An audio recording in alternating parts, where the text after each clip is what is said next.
Hey folks, welcome back to Game Shift, the podcast where we challenge the status quo in tech, gaming, and the way we work. I'm your host, Rivers, and today we're unpacking a debate that's been lighting up company Slack channels for the last few years. Should we still be going into the office? And I'm not talking about the occasional brainstorm at a WeWork with cold brew on tap. I mean the traditional 5 days a week suit up and commute kind of office life. Let's start where it hurts most, the money.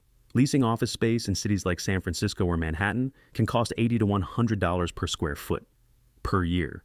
That's hundreds of thousands of dollars annually, just to have a building with Wi-Fi, bad coffee, and the occasional awkward birthday cake in the break room. Now, if you're a startup or a lean dev team, that's cash that could be spent on actual talent, marketing, or, I don't know, paying your engineers to not burn out. And on the flip side, remote work isn't just cheaper for companies. It can be more flexible for workers. You're not tied to a ZIP code. You can hire someone in Des Moines, Nairobi, or Vancouver without asking them to uproot their lives or fork over their paycheck to pay rent in LA.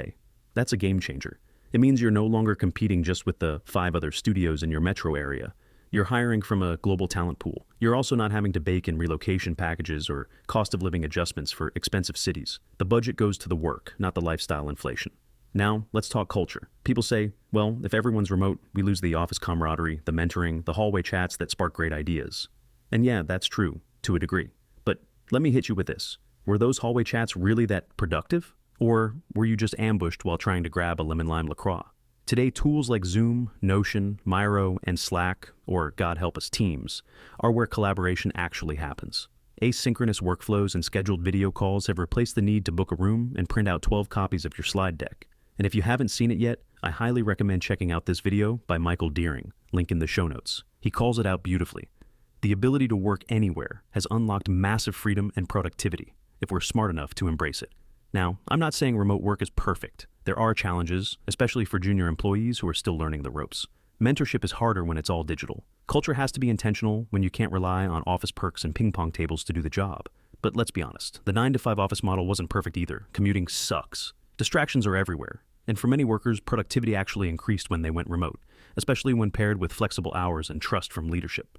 So, what's the verdict? Personally, I think the future is hybrid by default, remote by design. Give people options. Don't force your team into a $10,000 conference room when a well-run Slack thread will do.